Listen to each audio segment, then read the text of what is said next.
Hello, guys, and welcome back to another installment of Galley Stories, stories of the Bering Sea and beyond. I am your host, Mark Kaler, and today we have with us Captain Frank Lupac. How are you today, Frank? I'm just good, Mark. How about yourself? Doing well, doing well.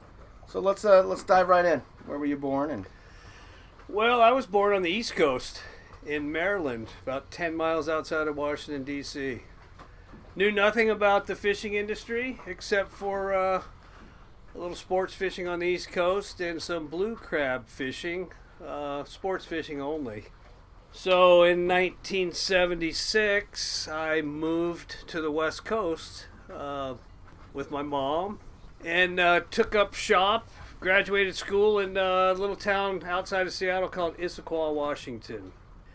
Graduated high school in 1977, and in 1978 went back to the East Coast and went to a trade school for auto diesel mechanics. As that progressed, I decided to stay. Where I went to school was in just outside of Nashville, Tennessee, and I decided to stay for a year. So that was bump us into about 1970, late 78, I guess, 79. Decided to move back to Washington. Had had enough of Tennessee. On the way back from Tennessee, I was involved in an automobile accident in Springfield, Missouri. Totaled my car, had to take a bus back to Washington. Anyway, ended up back in Washington and started looking for a job. Was living with my parents. Looking for a job at that point in time, a lot of the auto diesel industry was union, and it was kind of tough to get into the unions. So I got offered my folks had a friend that worked for East Point Seafood Company, and they needed some grunt labor working on their boats. So I took the job and worked on their boats. We were in shipyard?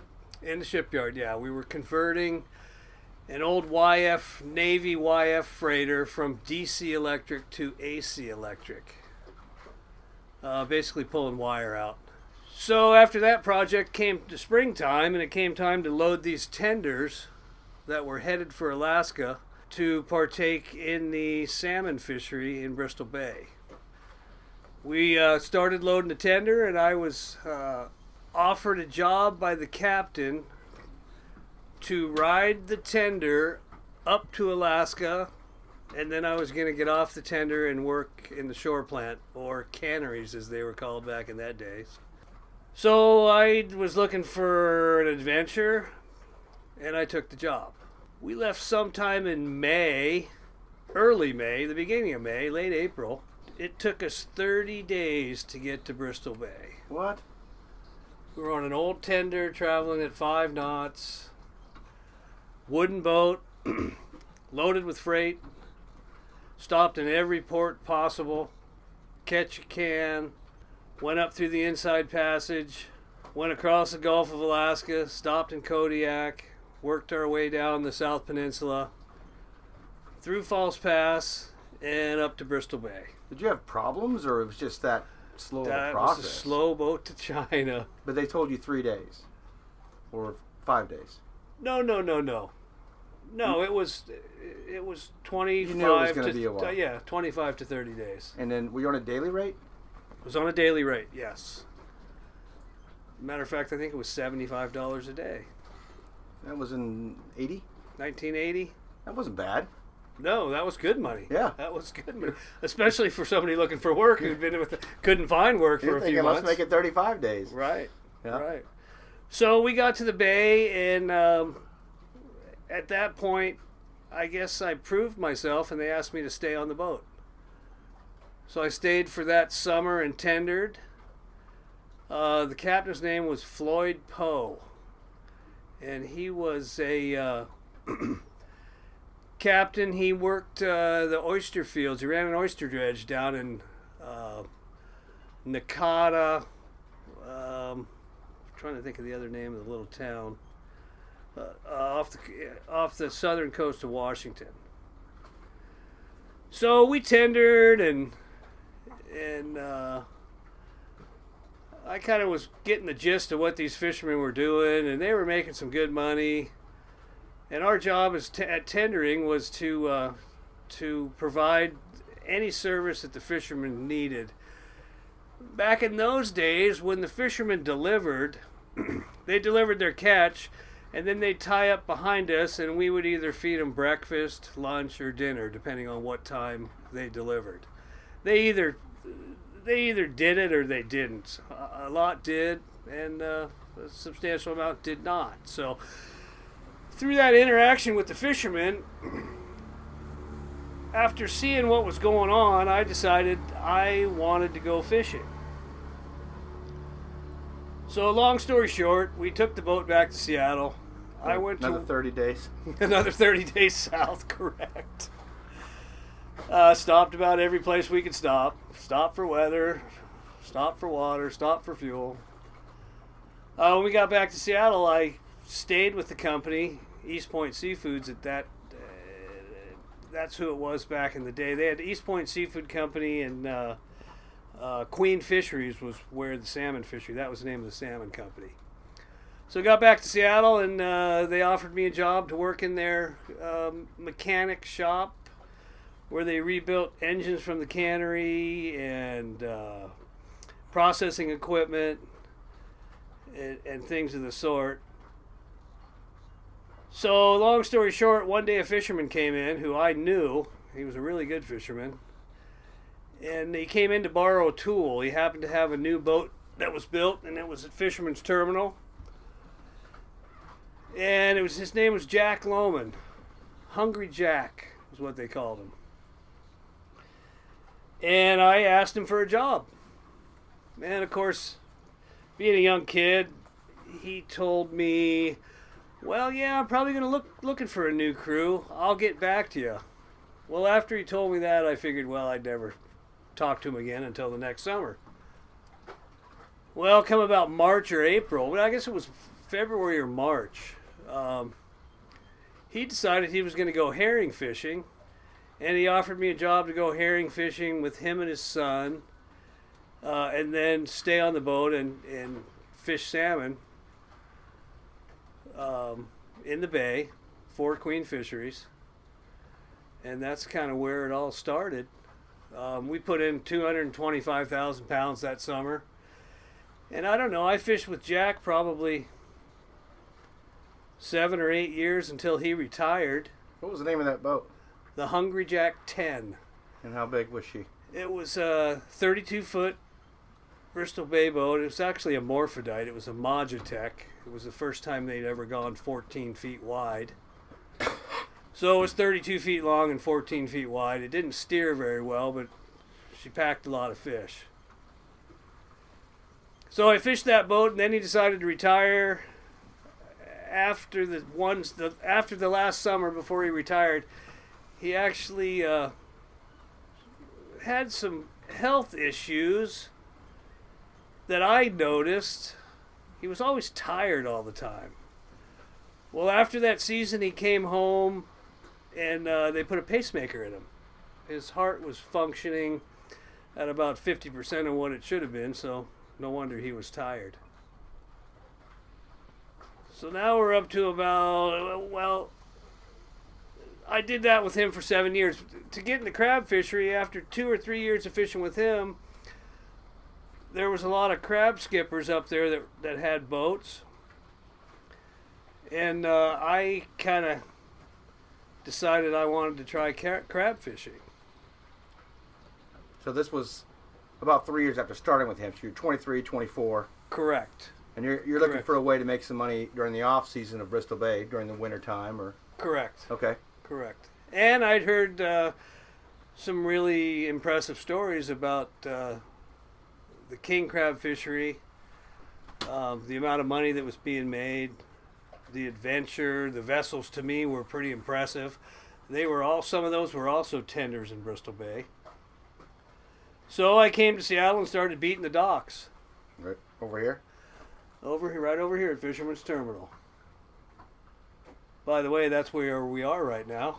We're right across the water. Right across the water. So I ended up landing a job on a boat called the Pacific Sun. And basically, the owner's name was Mira Mock. Mira hired me because he wanted some fabrication done on the boat, and it just so happened that I could weld. I never figured that out till we got to Alaska.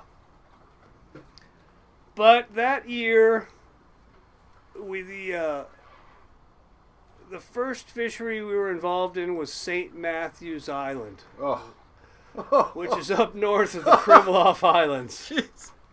You couldn't go any further without learning a new language. Exactly. And I don't remember if it was that first year. So you're doing blue. It just so happened we went on strike. And we were on strike sitting up at St. Matthew's Island with the whole fleet for about 10 days. 83, 84? 83. Yeah, 84. I think it was 84. After the strike was over, we all went fishing and then ended up back in Dutch Harbor. Were you doing blues? Blue crab. Yeah. And what was your average pot size back in 84? We fished 6.5s. 6.5 feet by 6.5 feet. And what was the count in the pot? A good pot. Oh boy, I don't even remember. Oh, all I you've know been is crab like fishing we for went 17 years. You got it. All I remember, the main thing I remember is we went for like 4 or 5 days straight with minimal sleep. I mean, really minimal sleep. A couple hour nap on the galley floor, and that was it. Never even made it to the bunk. Never made it to the bunk. When it was all said and done, I think we drifted for a whole day, and the captain was sleeping. Everybody was asleep. So it was nice weather, no worries. So from there, that's where my crab fishing career started. And I stayed with Mira for a little while. And then I moved to another boat called the West Point. And at that time, the West Point fished for East Point. So the West Point was fishing for East Point Seafood Company. And a Norwegian guy ran that boat. His name was Vidar Stuberud. I think that was his name. Last name, anyway. And boy, was he hardcore. If there was a hard way to do something, he knew how to do it the hard way. But back in that day, we didn't have cranes. We had a trolley that ran down the center of the boat. You had to pedal it? Didn't have to pedal the trolley. It was cable operated. With a winch? Cable over hydraulics with a winch. But it ran down the center of the boat, and we had to get the pots to the outside edge of the boat, and we stacked the pots 4 wide on the stern. So what would transpire was the pot would be hanging from the trolley in the center of the boat, and 2 guys would be on the stack of crab pots, and you'd get that thing swinging until you couldn't get it swinging anymore, and then the winch man on the outboard roll would let the winch down, and hopefully the pot would hit the top of the stack, and then you could tie it down. There were numerous occasions where everything wasn't in sync, and the pot came back after you. And boy, we had to get the hell out of the way on that one. And you were hoping you didn't step through the mesh on the crab pots and get trapped in a position where you could possibly get hit by that pot. So on your toes. On your toes the entire time. On my toes. So fishing on the West Point for East Point. That was a very lucrative job. As a matter of fact, the guy that I was talking about, Jack Lohman, he owned part of that boat. That was your first guy. The first salmon Hungry fisherman, Jack. Hungry Jack, that I fished with. But he didn't give me the job. Like I said before, I started on another boat. And then once I proved myself, I guess, well, I talked to the other skipper and got another job. And the reason I moved boats because it was a better boat. It was a boat built by Marco here in Seattle. Beautiful boats. The Pacific Sun was a bender built in Louisiana or Alabama, wherever. And they were built for the Gulf Coast. There's probably less than 5 of those running around still up there. And the ones that are up there have been sponsoned, made wider. Yeah, they weren't built for there. No. So let's see, West Point. I don't know how many years I stayed on there. A handful of years, I guess. And then there was another old-time fisherman in Bristol Bay, Bjarne Hammer. And he owned the Northwind. It was another bender. And at that point in time, let's see, I think king crab, I think it was closed or a very small season. Anyway, Bjarne called me and asked me if I wanted to go with him for a king crab season. And he was running the boat, and 2 of his nephews were on board. And basically all the guys on board, we were all together up in Bristol Bay. So it was kind of like a camaraderie deal. We all knew each other. We all were trying to be professional fishermen. And, so you're jumping off of a Marco to go back to a bender. Right. That was a decision in itself. And yeah, but there was a few issues that happened on the West Point. Does that lead us back to how he did everything the hard way? Yeah, you might say that was part of it. So anyway, I fished with Bjarne on the Northwind, and he was the kind of guy that was very low key, good fisherman, but his motto was, "Boys, we gotta let them soak." So we set the gear and let it soak, and we watched other vessels come through our area where we were fishing. And they'd had their gear set out, and they'd haul them and stack them and move on, and we just stayed where we were and getting some naps and having good meals. At the end of that season, I think I don't know, it was probably a week or 10-day season, and we all walked out of there with like 15 grand. So weren't tired, wasn't dangerous. Although we did have a small fire on that during that season. We had a fuel line loosened, and it got ignited on a generator. It ignited on the exhaust manifold, and there was a small fire, and it caught a light fixture on board.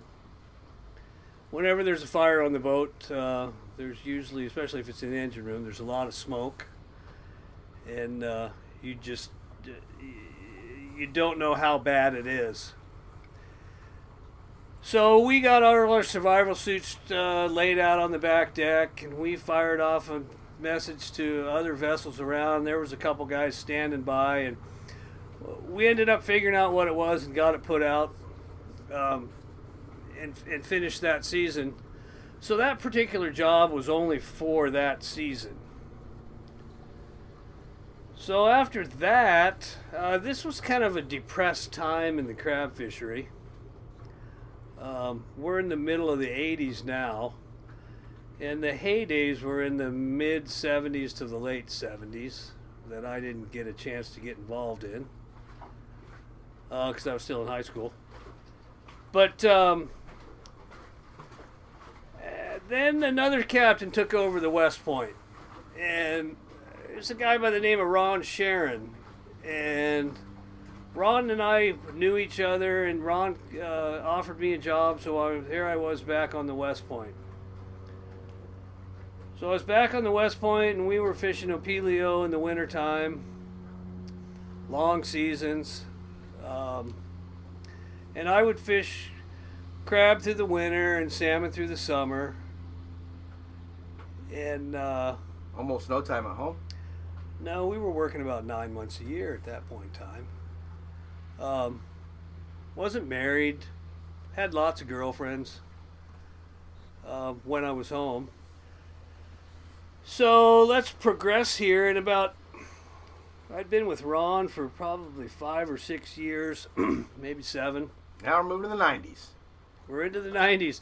And in 1993, they offered me the boat for tendering. And just before that, I had bought myself a Bristol Bay boating permit. I think sometime in '92. Maybe it was '93. No, I think it was '92.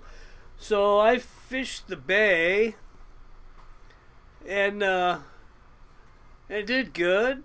And then in '93, they offered me to take the boat tendering after Bristol Bay. So sometime along '92, this was a work in progress. Sometime in '92, they said if I wanted to take the boat, I'd have to go and sit for my license. I'd have to acquire a merchant marine license. I think they wanted to make sure I was serious, and if I had the dedication to get that done. So that's what I did, and I ended up with my mariner's license. And then in 1993, let's see, 92, 93, somewhere around there, Ron got off the West Point and he bought into a boat called the Barber J. And it was on the Barber J that they offered me the boat for tendering. And that was a licensed vessel. No, it's not a licensed vessel. They just It's not.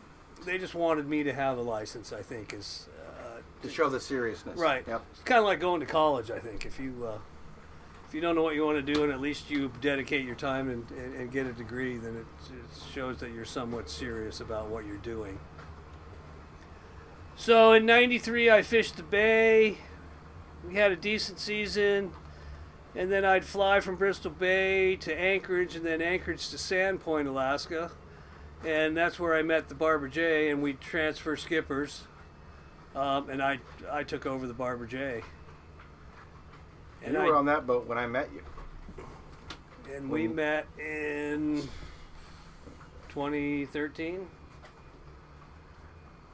Is it 2011? Or 11. So yeah, that's kind of where I was. So I would fish the bay, tender the Barber J out of Sandpoint for 30 days, and then go home. And at that point in time, I think St. Matthews was closed. Maybe we did a few more years up in St. Matthews. And then it started. The whole gambit started again in October. We started red crab on October 15th. There's been the startup time for red crab season, and we'd fish red crab, and then we'd fish bear eye.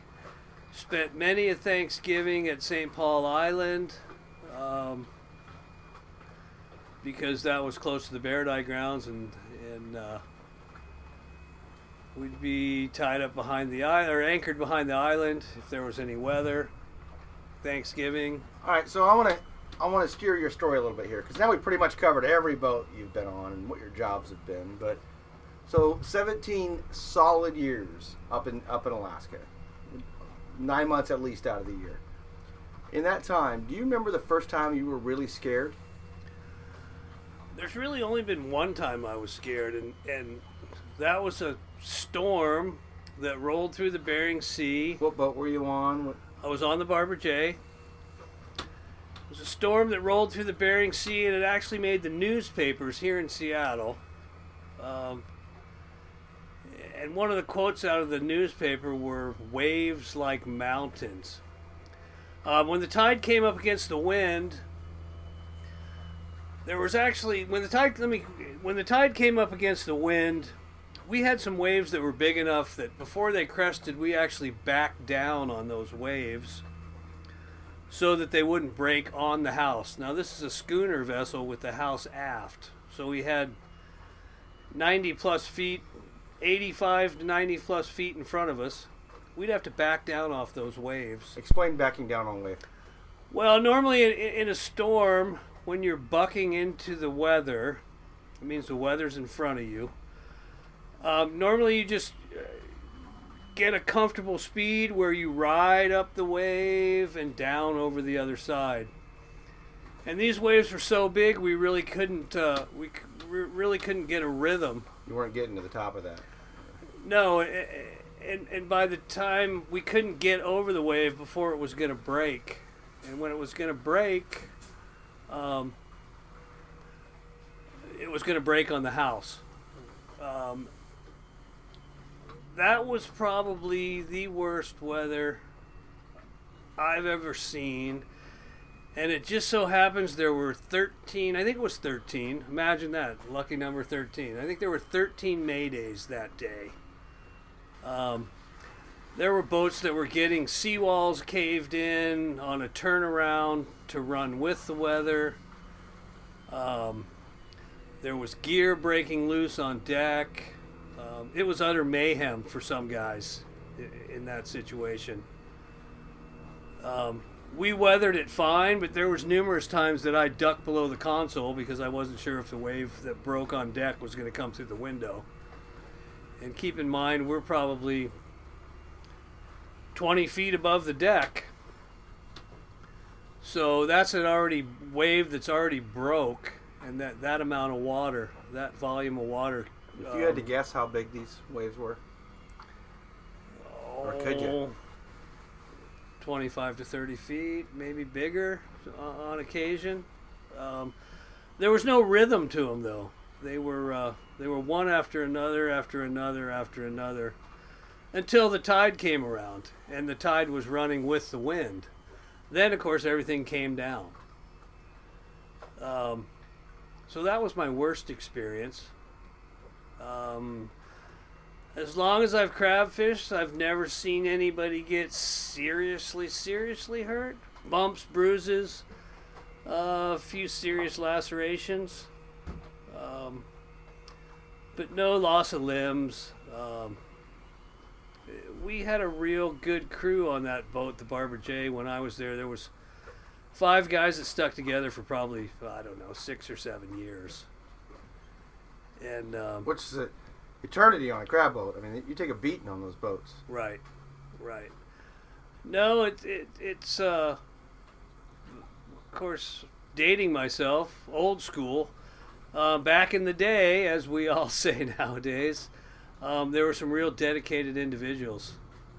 Not that there's not dedicated individuals now, but the fishery has gotten easier with hydraulics, and not so much manual labor. A lot of, for instance, we have a table that slides underneath the launcher, and it's operated by a big hydraulic ram. When we first started, we sorted out of plastic totes. So you just dump it right into the totes? We just dump it into the totes. And now drag the totes across the deck. Drag the totes across the deck, try to keep them from moving around right by the hopper, and sort the crab into the tank that way.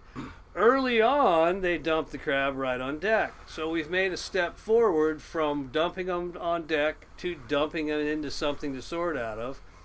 And then we got to the point where we started dumping them on a table. That would move up right beneath the pot. But the original tables were called swing tables. So they had pins that kept them in place, and you had to manually pull the pin and work with the roll of the boat and get the pin back in when you move the table. And hopefully the table didn't get away from you. Well, obviously the table got away a few times throughout my career, but no one ever got smashed, killed, or seriously hurt. And now, present day, we're up to hydraulics, so it's push a lever to move the table, wear under the launcher to sort the crab, and then pull the table back away from the launcher. So it's quite a bit safer. And speaking of safety, we went to rationalization, which is, it used to be a free-for-all fishery. Fishing game would say, here's your quota. The gun would go off and away we'd go no matter what the weather was. Now we all have individual quotas. If the weather's too extreme, we don't need to go because we are guaranteed the quota that we have.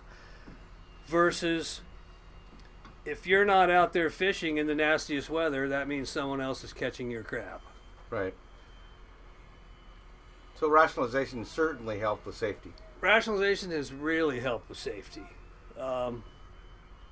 But on another note, the new breed of young fishermen has not helped on the safety issue. They don't. They're a different breed of young men. Of course, here we are in 2018. I'm talking about stuff that's 30 years ago. But the fishery has sustained itself. There are still guys that want to do it. Actually, to tell you the truth, everybody wants to be a crab fisherman now since Deadliest Catch has come, been on TV, and everybody sees what it's like, and it's a very adventurous occupation. All right, so Frank, I'm gonna try to steer you a different direction here because we've caught all up with the boats you've been on, your scary experience, which was not a good day at sea. But during the course of your now 30-year career, there's got to be some good times. Maybe that first purchase, that first big check, that first explosion of the cash hitting the bank. What do you got to share with that? Well, the first explosion of the cash hitting the bank was I made like 25 grand salmon fishing in the 80s, sometime in the 80s. And yeah, it was bittersweet because I came home from Alaska and ended up wrapping a 72 Mustang fastback around a telephone pole. Oh my God, my dream car is a 69. So I wrapped that car around a telephone pole. Of course, we had alcohol in the car, and there was 4 of us in the car. I was driving. We snapped off we hit a telephone pole. Snapped the telephone pole off. Nobody else was hurt except me. I broke my femur. Of course, the first thing we all knew what to do was get rid of the beer. Get rid of the beer. So the ambulance drivers came and got me. Actually, my buddies pulled me out of the car to get me away from the car. And off to Overlake Hospital I went. Spent probably 10 days, 7 to 10 days in traction. And then at that point in time, there was a new operation where they didn't set your leg. They put a pin in it. So I opted to have the pin, and it stayed in for a year and a half. And out it came in a year and a half, and everything was fine. And then back to fishing. Didn't lose any time fishing. Went back to fishing. Of course, needed a new car, so the Mustang wasn't good enough, so I bought a Corvette. Yeah, I had a running buddy at that time who worked for Boeing, and I was his bad influence. Of course, when I'm home from fishing, I don't have to go to work on Monday, and Rick Peterson, my running buddy, he worked for Boeing, and he was working on his career, and we had season Seahawk. I had season Seahawk tickets at that time, and the games were on Sunday, and we would make a day of it. We would start downtown at Harry's Bar and Grill. Was kind of one of the only places that served electric iced teas at the time. And we would start there, and then we'd go to the game, and then after the game, we'd end up down in Pioneer Square. And I think Rick, because of me, of course he was a grown man, but because of me, I think Rick got written up a few times at Boeing. But he is still at Boeing to this day. Hey Rick, good job. And he's in management, so... Anybody working for Rick, you know what you can get away with now. That was good times. What about your best day at sea? We heard about your worst. My best day at sea, boy, there was a lot of good days. Well, probably the best days at sea were early on when we stored gear in the storage area, and of course when we stored gear, the doors were supposed to be closed. I mean open, excuse me, no bait, and we were storing 100 pots in the gear storage area, and it was real close to the king crab grounds, and we would nonchalantly bait a few pots. Whoops. It just kind of happened, Yeah. and some of the fondest memories were the years that we came back to pick up our stored gear, and there was crab there. So all we'd do is pick the pots up and bait the ones that weren't baited and set them back, and it always seemed to work out. But as far as best days, king crab's the best. That was a lot of years ago. Yeah. King crab's the best fishery. It's one that everybody wants to make because it's where we all started. Well, Pelio were just coming into play as far as a product to be caught and sold. What's your favorite tasting crab? My favorite crab is bear eye. So mine is too. That's It's, me and Steph. Yeah. It is the sweetest. It's bigger than an opilio, which is a snow crab. You don't have to work so hard to get the meat. But king crab is the ultimate too. It is king crab, but a little bit of king crab goes a long way for me. Nothing better than a pile of bear eye and a 12-pack of beer. You're damn right. That's So what's your suggestion for young guys trying to get in now? trying to get in now is to be dedicated. Be dedicated and don't expect any recognition. Maybe start somewhere else. I mean, right? Processing plants, on the docks. Exactly. It's hard to walk into a king crab job right now. I mean, it's hard to. Well, I don't know about this year. It might be pretty easy this year because the quota's so low. But the day and age where we are now, I kind of feel like I've come full circle because when I started to try to find a job, even in 1982 when I landed my first crab job, it wasn't that easy. But the cycle was on a downhill slide, and guys that had in the past had made big money were deciding that they didn't want to make, they were used to making what they were making and felt they deserved those big checks. And of course things toned down. And that opened it up for new people to get into the industry, which was a plus for me. Now, it's hard to find. It's a downturn again. It's a downturn again, which opens the door. But what I was going to say was, when you get a crew, and you have the camaraderie, it's just like a ball team. The captain's the coach. You're the players. You have a good captain. You have a good crew. It just makes life a whole lot easier. Makes the job fun, and you tend to stick together, and the camaraderie is really an important thing on boats, I think. Mm-hmm. You start to learn the other guys and know what they're going to do and how they're going to do it. Yeah, you know, you end up knowing more about your shipmates than, I mean, you get their life experiences, their personal experiences, their personal problems, all the above. And nobody's there to judge. We're all just there to listen. And during those long runs between strings or short runs between strings, the boys all huddle together and try to solve the world problems. Sure. Well, we're about out of time here, Frank. Before we go, though, was there anything you want to share with us or anything you feel like you need to say?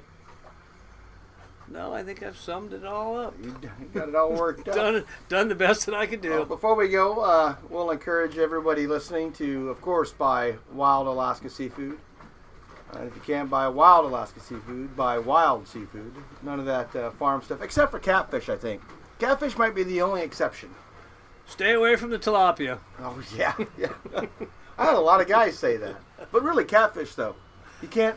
Catfish there's no commercial fishery for catfish, and they're doing it the right way. No, catfish, I think, I think they feed those catfish... I think they know what they feed those catfish. I mean, we know what they feed the farm salmon, but it's not good stuff. It's not what they're going to eat in the wild. Right, exactly. And but yeah, I think catfish any catfish you're going to order has been farmed. There's no commercial fishery for a catfish.